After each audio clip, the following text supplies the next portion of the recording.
One of Knoxville's busiest Facebook groups is drawing praise and criticism from the community it's working to serve. Knoxville Crime members share pictures and videos of crime as it happens in some cases in their neighborhood. As WBIR 10 News anchor Aaron Wright shows us, law enforcement isn't behind the idea, and some people think this online neighborhood watch goes too far. Aaron? Hey, John, Knoxville Crime has about 50,000 members. For some perspective, UT football has 500,000 followers on Facebook. Right here at Channel 10, we got 430,000 followers. Keep in mind, KPD and the Knox County Sheriff's Office together share roughly the same reach as the Knoxville Crime Facebook page. In downtown, there's a few things people just agree on. It's absolutely necessary to know what's going on around them.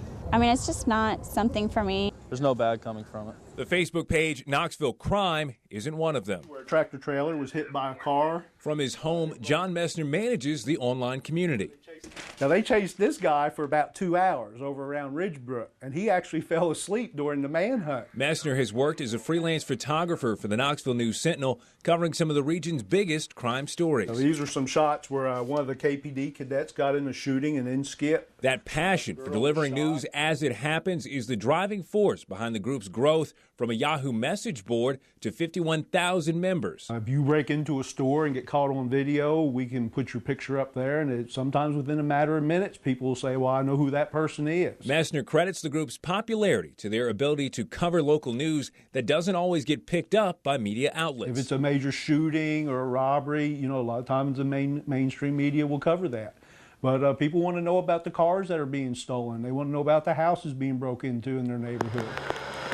In Knoxville's historic 4th and Gill neighborhood, Yes, flowers, shrubs. Facebook is paired with monthly meetings to keep people informed about what's happening in the neighborhood. Someone's lost their dog, or if someone finds a dog, we'll post pictures.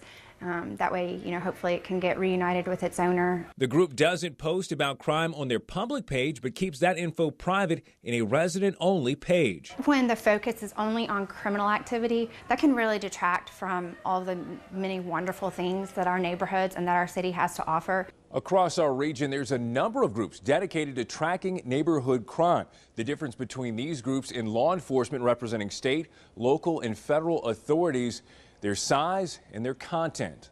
Messner and the group's members have shared a number of photos that showcase Knoxville's homeless, alleged prostitutes and johns, and even a man and woman being arrested in a cemetery. What's kind of the purpose of sharing that story on Facebook? Well, it's a cemetery, and it's maybe the oldest cemetery in Knoxville, and I believe we should all respect those cemeteries. Messner says members don't just post crime, they report it and reach out to help law enforcement ID criminals and even offer help to the homeless. Historic 4th and Gill's neighborhood board reports safety issues directly to KPD.